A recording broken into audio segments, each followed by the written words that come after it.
Hola, ¿qué tal? Esta es la clase número 7 de Filosofía y Educación, cursada 2021. Estamos en el punto 2.3 del programa, eh, cuyo título es Acción y Educación en Hannah Arendt. Vamos a hablar de Arendt, continuando con el eje 2, Filosofía, Acción y Educación, y después de haber trabajado el pensamiento filosófico, político y pedagógico de Gramsci y también el pensamiento sociológico, más sociológico y también pedagógico y cultural de Adorno. Vamos a empezar entonces con Arendt, una filósofa muy importante del siglo XX, de familia judía, pobre, pero que fue echada del secundario, ¿no? Fue una brillante estudiante universitaria, realmente, en la década del 20, en 1920 y pico, estudió con los filósofos más importantes de la época, y después, obviamente, cuando sube el régimen nazi, se tuvo que... primero fue encarcelada y después se fue a Estados Unidos, estuvo unos años sin nacionalidad y logró establecerse recién en la década del 50 como docente e investigadora, y sus libros se hacen conocidos. Una mujer que se abre paso en la academia. ¿Por qué nos interesa Arendt, además de la importancia de estudiar filósofas en un programa de filosofía y educación? Bueno, nos interesa Arendt por dos cuestiones básicas. Por un lado, el tema de la natalidad, que vamos a conversar ahora en breve. Es realmente un concepto novedoso de Arendt. Y por otro lado, la visión que tiene de la educación como un ámbito específico, con su propia lógica, y que tiene que ser separado del ámbito de la política.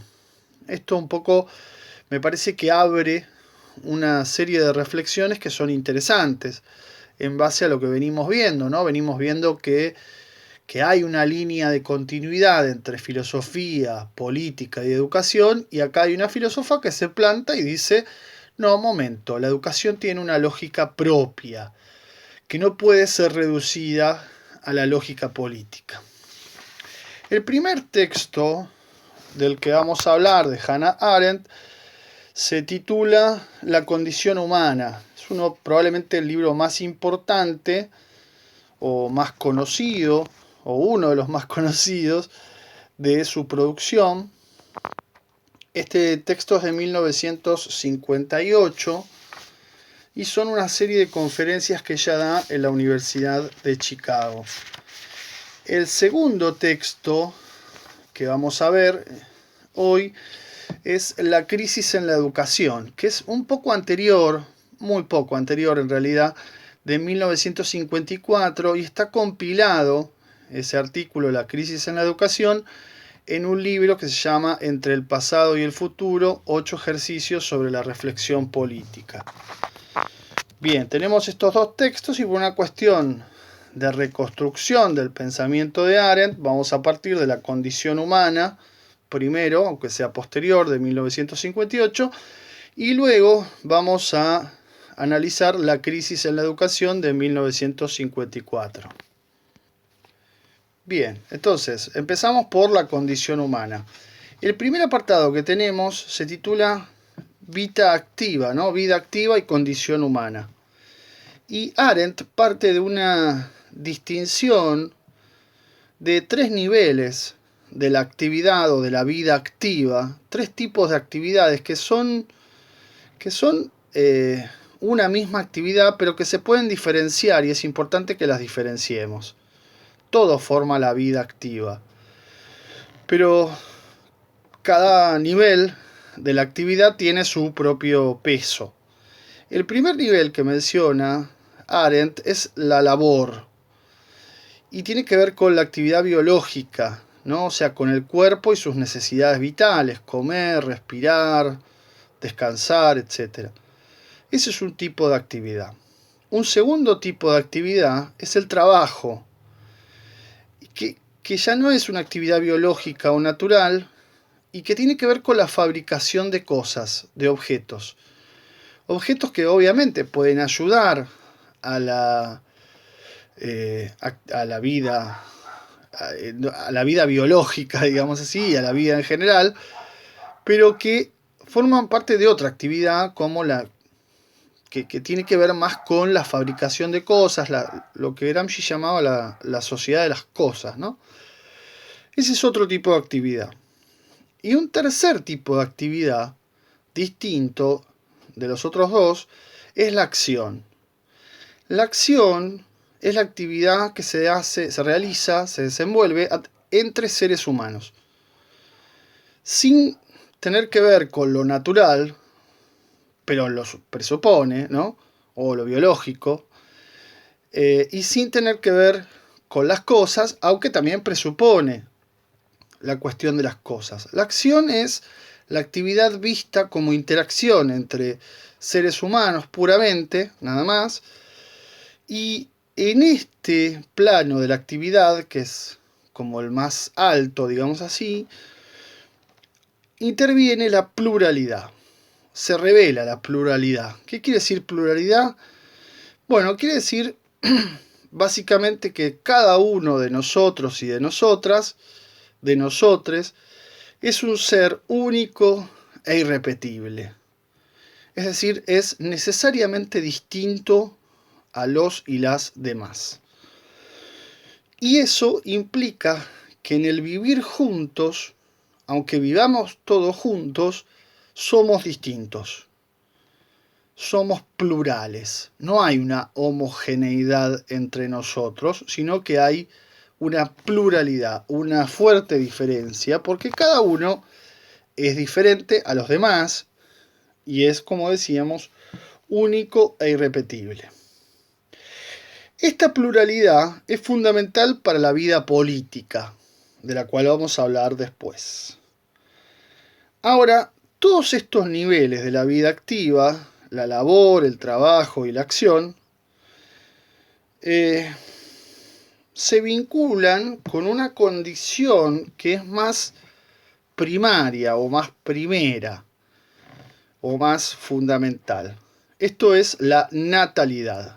Y acá aparece el concepto de natalidad que es tan importante en el planteo de Arendt y como aporte para la filosofía incluso, ¿no?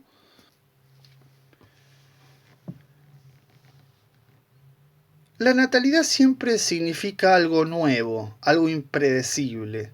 Dado que somos únicos e irrepetibles, las acciones empiezan a tener un brotar nuevo, ¿no? Como todos los que vemos las bendiciones por ahí, andan y generan cursos de acción y transforman la realidad. Las tres acciones o los tres niveles de la acción o las tres actividades de la vida activa tienen que ver con la labor, el trabajo y la acción, tienen que ver con la conservación. Es decir, con conservar, con la continuidad de la vida. Y es muy importante para la conservación y continuidad de la vida preservar, cuidar a los nuevos, a los recién llegados, a los que son extraños al mundo. Y esos nuevos, esos recién llegados, recién nacidos, son un flujo constante, ¿no? Y vienen con esto que es propio del ser humano, que es la capacidad de empezar, de hacer algo nuevo, ¿no? Y es decir, de actuar. Esto es muy importante. Cuando aparece alguien nuevo, todo el acontecimiento que eso genera, que es realmente un acontecimiento, es algo extraordinario, es la vida misma manifestándose, empiezan a aparecer estos cursos de acción, esta capacidad de comenzar, de transformar la realidad. Pero también hay un mundo, ¿no? Y de hecho, podríamos decir, el contraste de esto, justamente cuando alguien ya no está cómo se ha perdido. Alguien ya no está significa que ya no hay acción, que ya no hay actuar, que ya no comienza algo, ¿no? Que la casa, las cosas quedan exactamente como estaban en su estado, si son cosas artificiales, producto del trabajo, o en su naturalidad, si hablamos, no sé, del pasto, de las plantas y ese tipo de cosas. Pero todo queda como está. Cuando hay alguien, cuando aparece lo nuevo, todo eso se transforma, se dinamiza. Y entonces la condición humana consiste en que somos seres condicionados, somos biológicamente condicionados, ¿no? Es decir, estamos condicionados por nuestra constitución física, digamos así. Condicionados, obviamente, qué sé yo, hay cosas que no podemos hacer, hay cosas que nos parecen, que nos gustan más, que nos gustan menos. Estamos condicionados por las cosas que tenemos, que no tenemos, etcétera, pero nunca estamos determinados. Estamos condicionados, quiere decir, se nos marca un campo de acción. ¿Sí? Hay como condiciones que no podemos evitar. Ahora, dentro de esas condiciones tenemos plena libertad para elegir. Nada nos determina hacer o actuar de determinada manera. No hay una naturaleza humana. No hay una naturaleza, ¿no? Pero no hay un designio, algo que nos diga lo que tenemos que ser, una esencia fija o un ser determinado. Lo único que sabemos es que estamos condicionados. Somos seres finitos, tenemos corporalidad, etcétera, etcétera. Pero eso no, al contrario, digamos, las condiciones lo que nos permiten es ejercer más plenamente la libertad. Y no estamos determinados, quiere decir que no estamos por un designio, por un destino, obligados a hacer tal cosa. Y el tema es que entonces no podemos explicar quiénes somos porque no tenemos una esencia, no tenemos algo que nos diga, yo soy así. Es mentira, cuando alguien dice yo soy así, no puedo cambiar lo que está... La famosa fábula del escorpión, ¿no? O sea, no, pero el escorpión es un animal, no es un ser humano. El punto es, el ser humano siempre puede cambiar, porque es libre, porque está condicionado, pero no determinado. Y eso es un concepto fundamental. Fundamental para la política y por supuesto también fundamental para la educación. Porque justamente abre un ámbito de educabilidad. Si pensemos inversamente, si fuéramos seres determinados, no seríamos libres, por supuesto, no elegiríamos nada, porque lo que elegiríamos ya estaría determinado por algo que nos obliga a hacer eso. No seríamos únicos, no seríamos irrepetibles y no seríamos imprevisibles, sino completamente previsibles. Bien, pasemos al segundo punto, que es la esfera pública y privada, el capítulo 2, parágrafo 4, hombre, animal social o político. El ser humano como animal social o político nos conduce a este espacio de interacción, ¿no? Que es propio de la acción. El tercer nivel de la actividad, eso es lo específicamente humano, eso es lo que nos distingue de los seres, de los animales y de los seres superiores. Los dioses no tienen un ámbito humano. Esta idea viene ya de Aristóteles, por supuesto. El ámbito de la acción es el ámbito de la pluralidad, donde muchos seres humanos viven juntos, conviven. Y esto es lo que Aristóteles llamó el zoon politikon, el animal político, o también se le llamó animal social, según los romanos, en la Edad Media. Entonces, en la Edad Media quedó también ese mismo nombre.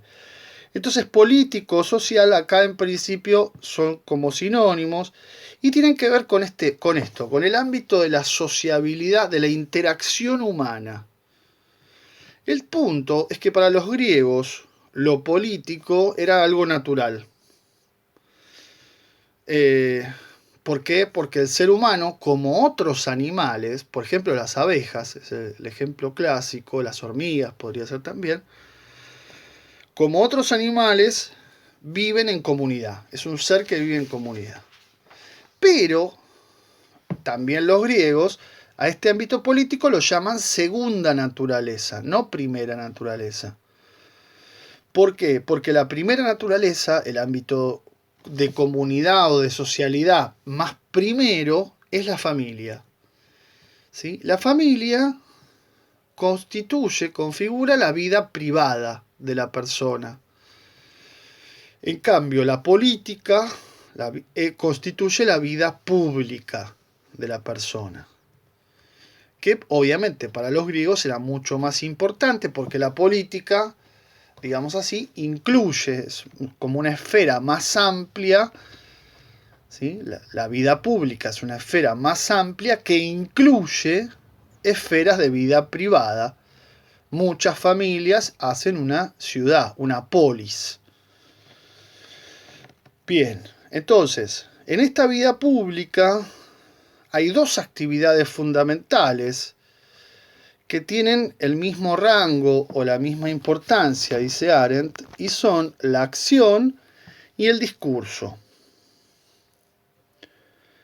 Y entonces la política se entiende como un arte de la palabra, ¿sí? De la palabra oportuna en el momento oportuno. Acá si vieron algo de filosofía griega antigua, verán que se juntaban en la plaza, el ágora, a debatir, a persuadir, a tratar de convencer unos con otros y tomar decisiones. Finalmente después se vota y se determina qué hacer, ¿no? Es el origen justamente de la democracia. Todo esto supone discurso, supone poder hablar, supone escuchar, por supuesto también, atender, ser atendido, argumentar, dar razones, etc. Cuando entramos en un problema, bueno, también podemos recordar lo que decíamos con Gramsci, ¿no? Cuando la teoría y la práctica no van de la mano. Es decir, entramos acá en un problema cuando la acción y el discurso no van de la mano. O sea, se dice una cosa y se hace otra. Entonces, realmente la política fracasa cuando el discurso no está refrendado, sostenido, no es coherente con la acción. El punto es que el discurso es muy importante, ¿no? Porque es el arte de la persuasión. Es el tratar de convencer, llegar a un acuerdo, articular distintas posiciones, recordemos la pluralidad de la que hablábamos antes. Y la política en el discurso suplanta, dice Arendt, a la violencia. Es decir, la otra manera de convencer es por la fuerza, ¿no? Es aplicando la fuerza. En cambio, en este caso, se aplica la razón o la argumentación o la persuasión y deberíamos entonces lograr una posición superadora de las distintas posiciones, justamente a partir de este arte del discurso, que es lo que distingue, ¿no?, según Aristóteles, a los griegos de todos los demás pueblos que supuestamente son déspotas, bárbaros y solo no saben persuadir, sino usar la fuerza. Bien, y pasamos ahora al tercer apartado. Recuerden que este texto está cortado, está seleccionado en distintas partes del libro La condición humana. El tercer apartado se titula, corresponde al capítulo 5 y parágrafo 24, la revelación de la gente en el discurso y la acción. Revelación es una palabra rara que aparece acá, ¿no? Tiene que ver con el yo o el quién. Vamos a analizar.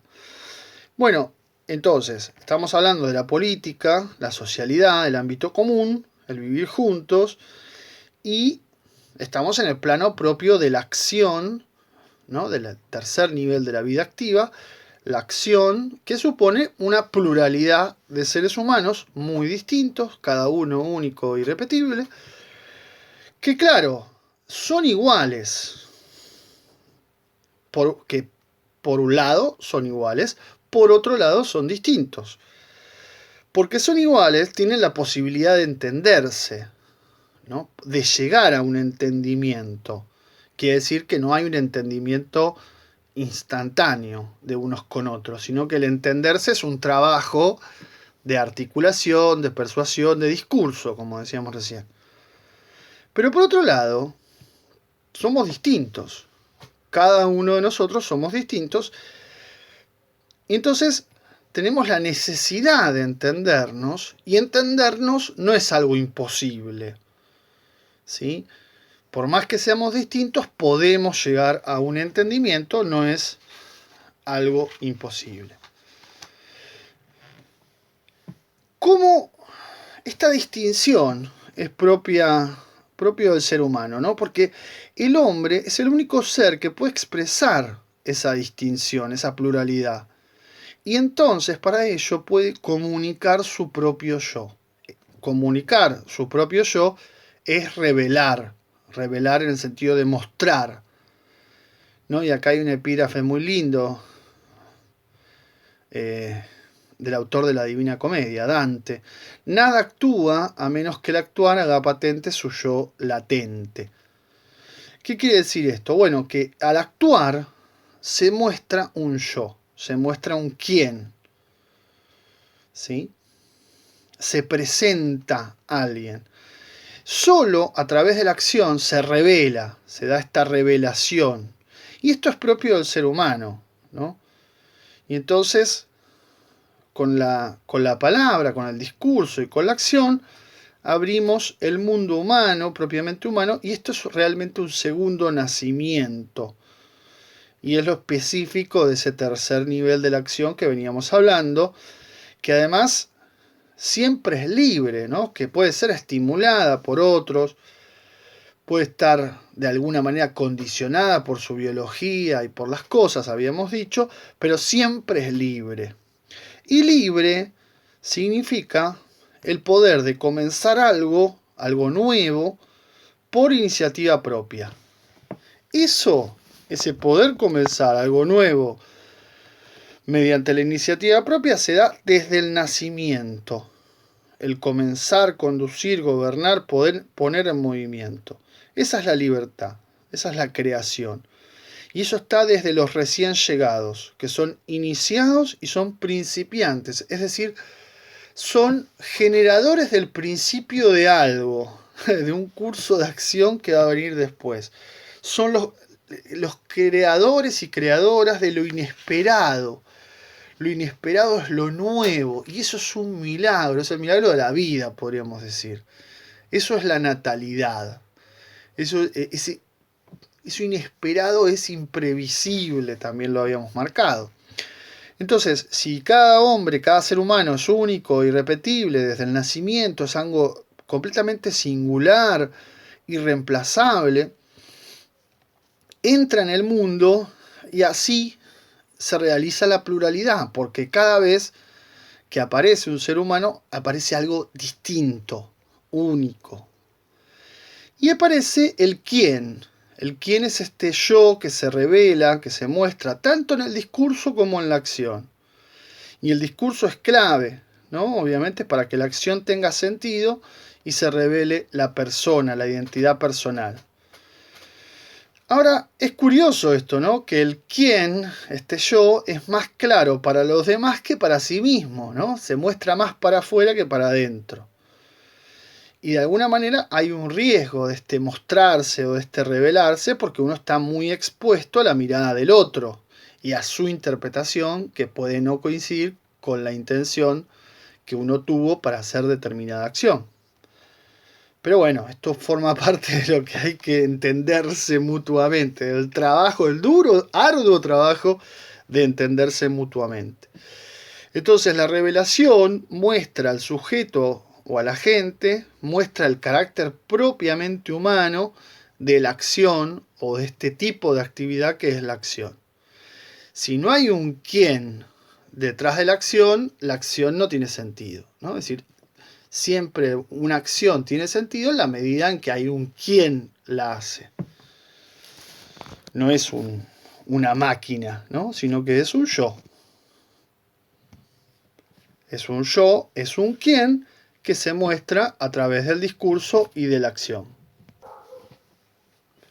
Bueno, pasamos ahora al segundo texto, al punto B de 3.2, la crisis educativa, y el texto que se titula La crisis en la educación, como decíamos, es anterior, pero me parece que de alguna manera todos estos conceptos que vimos hasta acá, el tema de la vida activa, ¿no? El actuar propiamente humano, el discurso, la vida pública, la natalidad, como eso nuevo, ese comenzar, creo que me van a ayudar mucho a comprender mucho mejor este segundo texto. Bueno, obviamente este texto comienza con el tema de la crisis, una crisis que Arendt detecta en Estados Unidos y que, bueno, tiene que ver con muchos ámbitos, pero en particular esa crisis pareciera ser que se da o hace su eclosión más fuerte en la educación. No es un fenómeno exclusivo de Estados Unidos, más bien es un fenómeno mundial, aunque bueno, habría que ver en cada caso qué especificidad, ¿no? Pensemos que recién terminada la Segunda Guerra, se inicia todo un proceso de reconstrucción muy fuerte en el mundo, en el primer mundo, ¿no? En Europa y en Estados Unidos, después de semejante hecho tan terrible. La palabra crisis, bueno, significa de alguna manera hay algo que se cierra, algo que se abre, y en ese sentido hay algo que termina y algo que empieza, y en ese sentido la palabra crisis también puede denotar un sentido de oportunidad, ¿no? De oportunidad para que suceda algo diferente a lo que venía sucediendo. Y entonces, en este caso en concreto, es una oportunidad para además explorar el tema de la natalidad, del cual ya empezamos a hablar con el otro texto. Pero en este texto lo que tiene de interesante es que Arendt se propone, digamos, discutir la educación con toda sinceridad, ¿no? Sin tapujos, sin medias tintas, replanteándose los prejuicios y tratar de encontrar juicios fundados. Bien, y justamente la educación en Estados Unidos tiene un lugar muy importante por el flujo inmigratorio, digamos, ¿no? ¿Quiénes son? ¿Quiénes conforman la natalidad? Bueno, los recién nacidos, los nuevos. Y esta idea, esta infancia, esta natalidad durante mucho tiempo no fue tenida en cuenta, ¿no? Sino que recién se la tuvo en cuenta, dice Arendt, en el siglo XVIII con Rousseau. Es decir, en buena parte de la historia de la humanidad, los recién nacidos son como seres defectuosos que, bueno, que necesitan todo un proceso de adaptación, de formación, hasta ser seres plenamente humanos o racionales. No fue reconocida la infancia como una etapa propia, específica, necesaria, distinta de la vida humana. Pero claro, el problema es que Rousseau, en su famoso libro El Emilio, de 1750 y pico, no recuerdo el año ahora, plantea la educación como un instrumento de la política. O sea, la educación como algo que una actividad que tiene que estar supeditada a la política, ¿no? Es decir, a la formación del futuro ciudadano. Mientras que para Arendt, la educación no puede ser lo mismo, ni un instrumento, ni lo mismo que la política. ¿Por qué? Bueno, porque si fuera así, la educación sería una intervención dictatorial, ¿no? Basada en una suerte de superioridad del adulto y de exigencia de que lo nuevo se amolde a lo viejo, a lo existente. Entonces no se lo deja hacer a eso nuevo, sino que se lo reprime hasta que se acople, hasta que se adapte, ¿no? Como diría Adorno. Además, la política tiene su propia lógica, dice Arendt. La política trata con personas ya educadas, personas adultas. No es lo mismo, claramente. La educación tiene que tener su lógica específica y tiene que trabajar justamente con la educabilidad. Es decir, la educación es una coacción, obviamente, obliga a las personas, pero no puede usar la fuerza.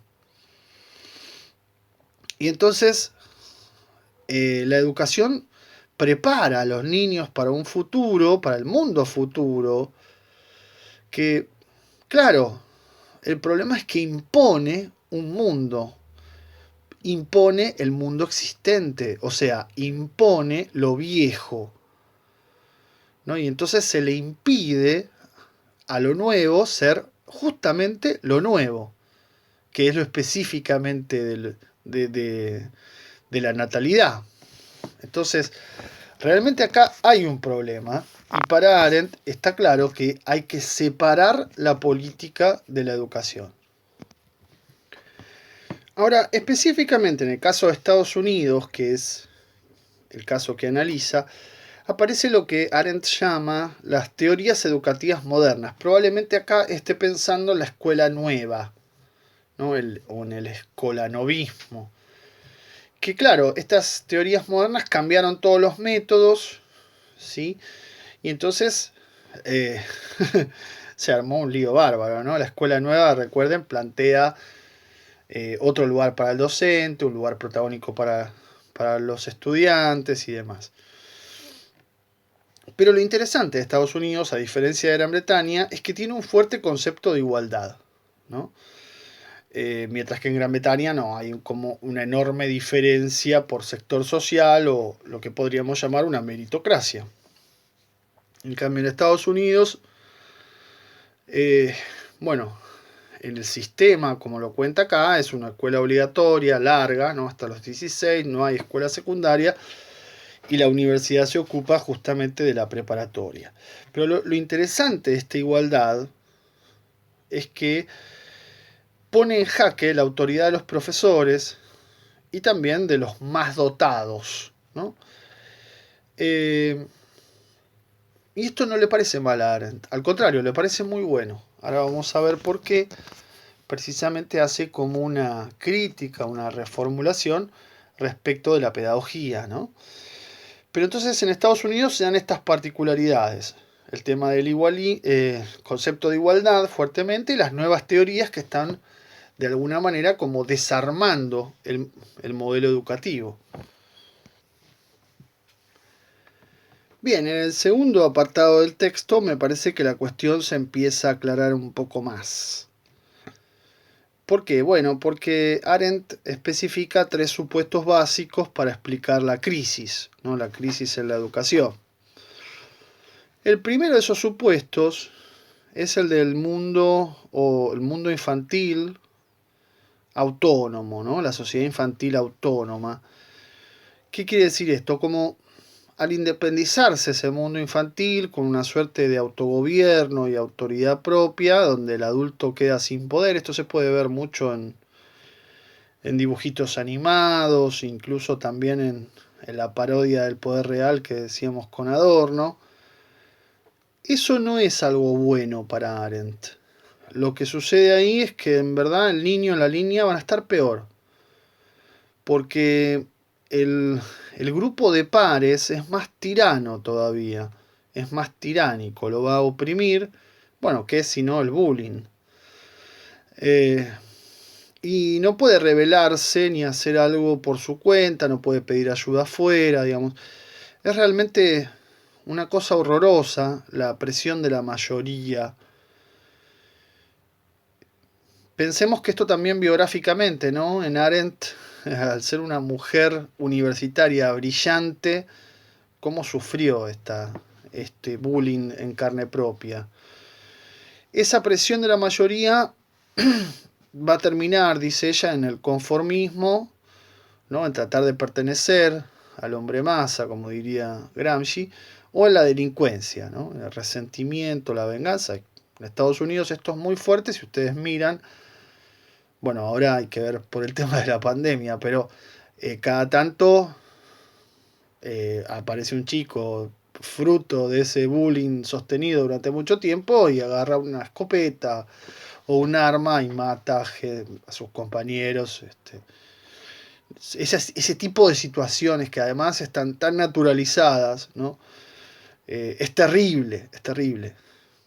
Un nivel de sufrimiento, una tiranía de los pares que realmente, ¿no? Digo, y esto aparece en todo, en series, en películas, en lo que se imaginen, en las películas también de Moore, de Bowling for Columbine.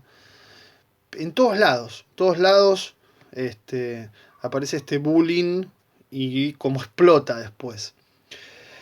Eh, el segundo supuesto es que la pedagogía, como ciencia de la enseñanza, uno debería acá decir la didáctica, en realidad, ¿no? Pero bueno, Arendt le llama pedagogía, se independizó del conocimiento específico.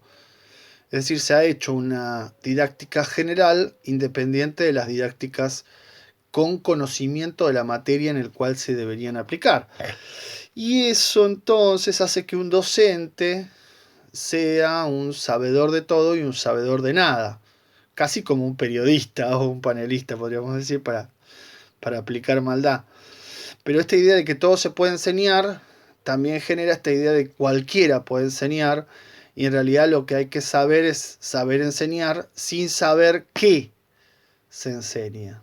Esta crítica es terrible, es demoledora y tiene para nosotros en el profesorado una significación muy fuerte, muy fuerte. Así que deténganse en este segundo supuesto, por favor. También en el primero, que es muy interesante para explorar. Pero entonces, si todo se puede enseñar y si cualquiera puede enseñar cualquier cosa, la consecuencia de esto es que hay una mala preparación de los profesores o de la calidad de la formación docente y que obviamente se paran frente a un aula pero no conocen la materia que deberían conocer. Me río porque conozco del asunto y algo de cierto. Fíjense ustedes cuántos años después podemos ver incluso en nuestra realidad tan distante a la que describe Arendt, ¿no? Esta falta de conocimiento de parte de los profesores respecto de sus materias genera necesariamente una crisis, una decaída o decadencia o crítica, ¿no? Una puesta en cuestión de la autoridad, ¿no? Si el que está delante no conoce lo que está enseñando, bueno, muy difícil que merezca nuestro respeto, ¿no? Y el tercer punto es una teoría moderna, dice ella, en parte mezclada con esto que decíamos de la escuela nueva, pero que es muy fuerte en Estados Unidos, en donde el saber se reduce al hacer, es decir, la idea de que uno aprende haciendo. Esto viene del pragmatismo, que es una corriente propiamente norteamericana que sostiene que solo en la haciendo uno conoce, digamos, o uno sabe. Y entonces, claro, solo se comprende lo que se reemplaza el aprender por el hacer, y hay una suerte como de actividad continua, ¿no? De hiperactividad continua para adquirir una determinada habilidad. Sí, dice Arendt, esto puede ser una descripción exagerada, eh, porque bueno, es un poco exagerada la descripción, es cierto, Pero el tema es que lo que hacen, esta, este, esta mirada del saber y del hacer, es retener o mantener al niño, al infante, el mayor tiempo posible en un mundo artificial, ¿no? Y parecido entonces al primero de los supuestos, ese mundo artificial está separado del mundo adulto. Porque claro, en realidad ese hacer está siempre muy... De hecho, no sé si uno aprende realmente todo lo que hace, o hay cosas que las hace mecánicamente, digamos así. Pero además, el conocimiento es mucho más complicado que simplemente hacerlo, ¿no? Pero bueno, la cuestión es que se mantiene al niño separado nuevamente del mundo adulto y se genera todo este problema que es el problema de la interacción entre la natalidad y el mundo, que le preocupa tanto a Arendt. Ahora vamos a ver. Bien, esto genera dos consecuencias. La primera de esas consecuencias es la que va a tratar en el apartado 3, ¿no? ¿Qué se puede aprender de la crisis de la educación? Bueno, ¿qué se puede aprender para la educación, ¿no? En el apartado siguiente, en el último, en el 4, sería la pregunta: ¿qué se puede aprender del mundo, de la crisis del mundo moderno? Entonces, en el punto 3, la educación, la crisis de la educación, siempre genera preocupación, esto lo decía al comienzo, es una de las actividades más elementales y necesarias, pero el tema es que hay que comprender es que la educación se renueva sin cesar, ¿no? ¿Por qué? Porque su, su componente principal es la natalidad, y esa natalidad es como un flujo, está todo el tiempo cambiando, no se puede congelar, no se puede detener. Y esa natalidad significa lo nuevo frente a un mundo extraño. Un nuevo humano que está en formación y en transformación y que forma parte de la vida, ¿no? Frente a un mundo viejo, conservador. Entonces la educación toma la responsabilidad de la vida y del desarrollo del niño, de la niña, pero también la responsabilidad de la continuidad del mundo. Y acá está el problema importante, ¿no? Es decir, tenemos al niñe por un lado, al mundo por otro, y hay que proteger al niñe y eso nuevo del mundo, que es muy hostil, que es muy conservador, pero también hay que proteger al mundo del niñe, porque el niñe también, eso nuevo, cuando irrumpe, destruye, ¿no? O sea, es un trabajo muy complicado de adaptación, de articulación, no de adaptación, porque si no significaría que o bien el niñe, los niñes, les niñes van a hacer lo que quieran con el mundo, y no queremos eso, queremos que preserven lo bueno del mundo, pero también es un trabajo de cómo hacer para que el mundo no sea tan hostil respecto de los y las niñes. Entonces tenemos la familia en el medio de todo esto. La familia, como habíamos dicho, es la primera naturaleza, ¿no? Y es un lugar de protección, de cuidado, de primera comunidad del niño y la niña frente al mundo. Y es lo que conforma, obviamente, la vida privada, la casa. Pero después también está la vida pública, ¿no? Las personas, el trabajo y demás.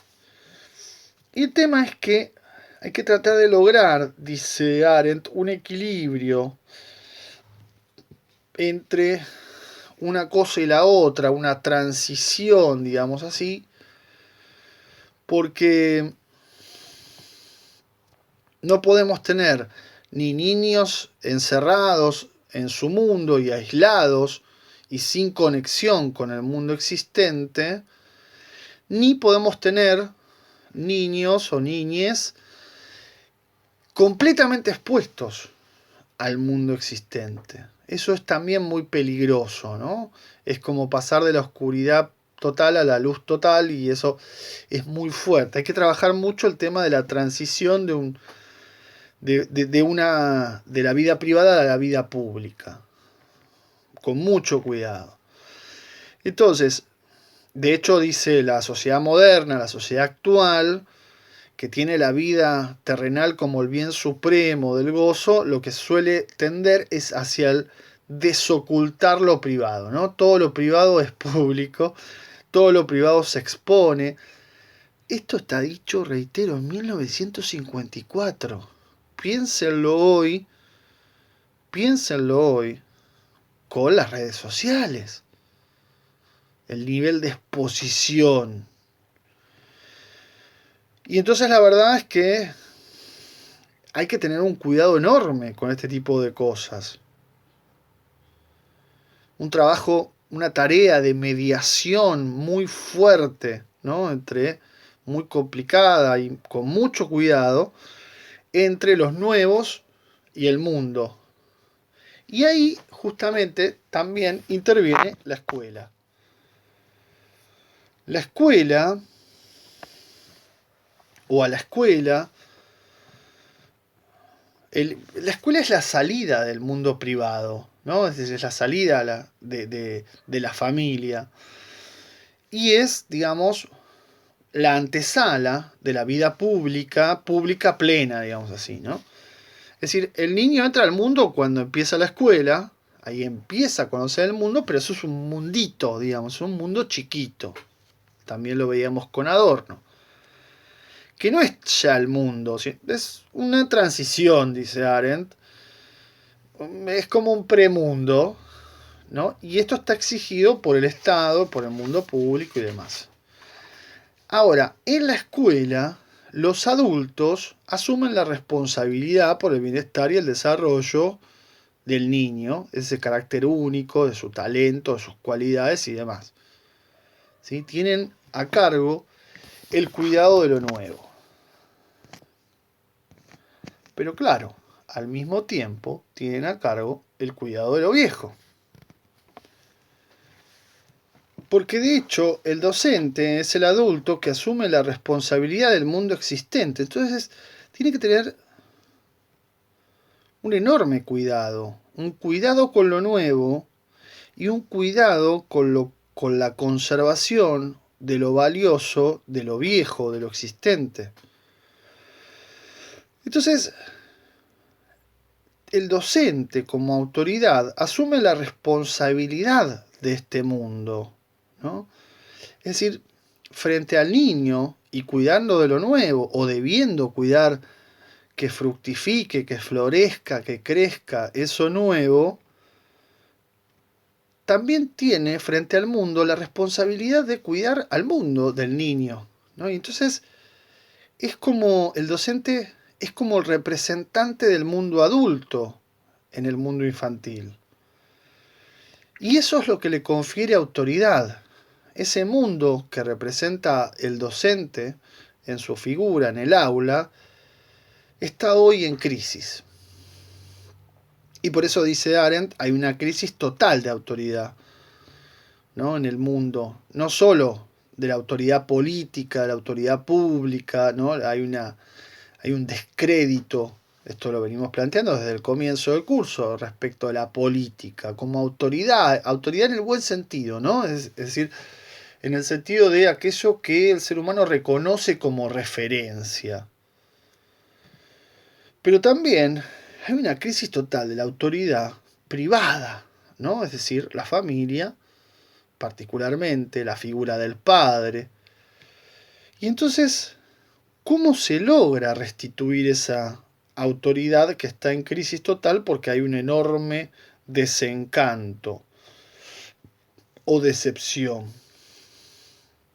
Y entonces, si no tenemos una autoridad, un referente, ¿quién se va a hacer responsable del cuidado, del crecimiento? Cuidado tanto para el lado de los niños como para el lado del mundo, ¿no? Entonces, ahí la educación tiene ese enorme desafío, ¿no?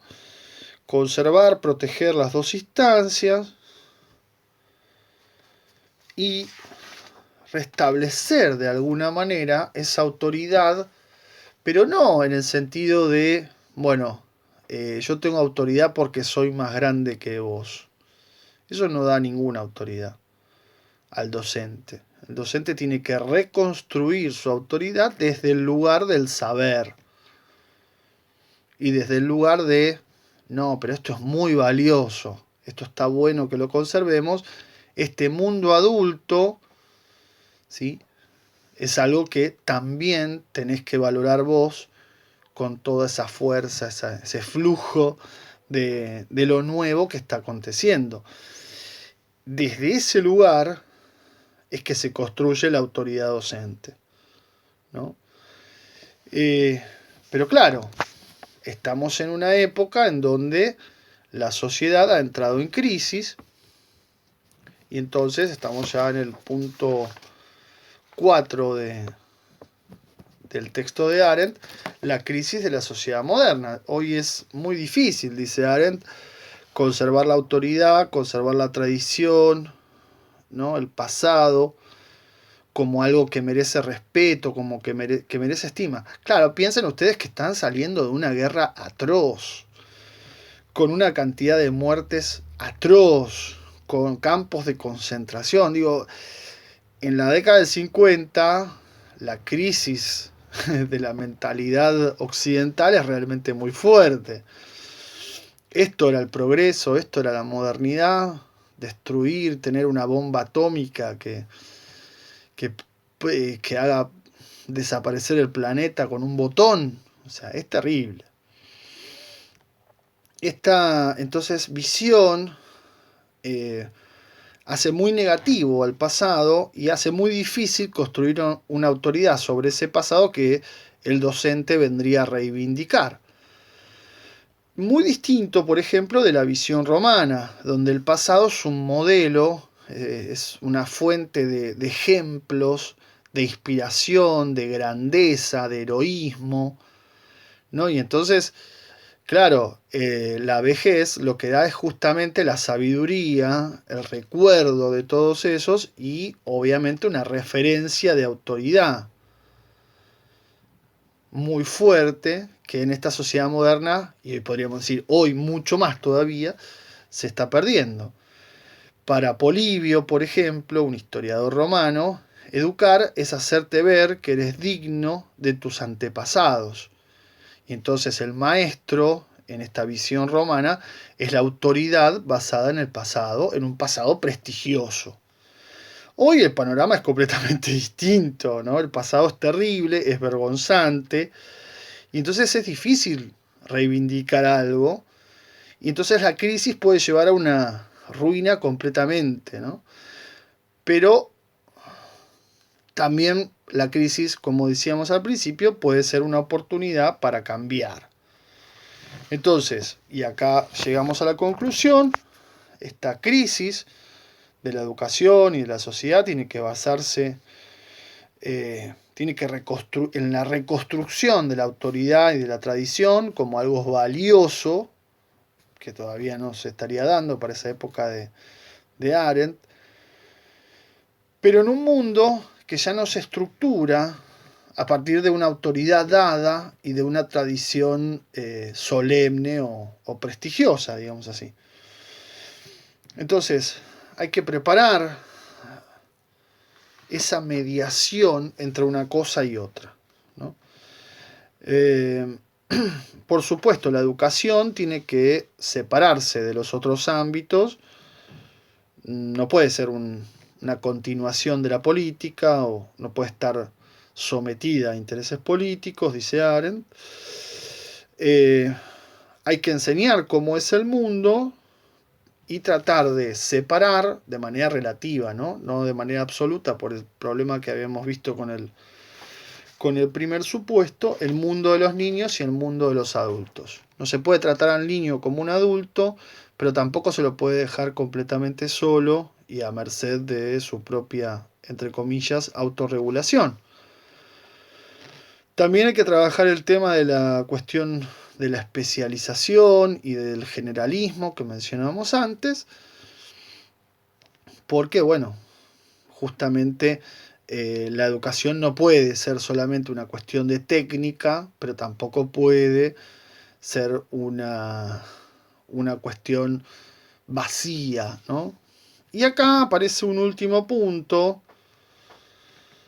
un último pasaje que me encanta, me parece muy interesante cómo recupera en el final del texto el tema de la natalidad. Leo entonces las últimas líneas del texto en la página 301, cuarta línea, empieza así: la educación es el punto en el que decidimos si amamos el mundo lo bastante como para asumir una responsabilidad por él y así salvarlo de la ruina, de una ruina que, de no ser por la renovación, de no ser por la llegada de los nuevos y los jóvenes, sería inevitable. Miren qué importante, ¿no? Es decir, también mediante la educación decidimos si amamos a nuestros hijos lo bastante como para no arrojarlos de nuestro mundo y librarlos a sus propios recursos, ni quitarles de las manos la oportunidad de emprender algo nuevo, algo que nosotros no imaginamos, lo bastante como para prepararlos con tiempo para la tarea de renovar un mundo común. Impresionante.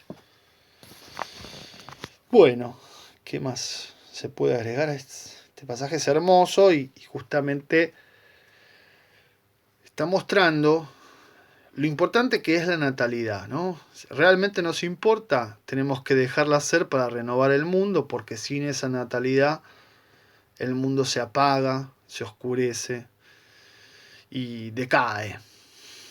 Pero al mismo tiempo, si amamos a nuestros hijos, no podemos dejarlos librados al mundo y que hagan lo que sea, ¿no? Que se las arreglen. Sino, de esa manera tampoco van a poder hacer algo nuevo, ¿no? Entonces, lo mejor es prepararlos para ese mundo y para que ese mundo lo hagan de manera creativa y lo renueven de manera creativa. Bueno, terminamos entonces acá con Arendt. Seguiremos la próxima clase con la hermenéutica y diálogo en Gadamer, punto 2.4 del programa.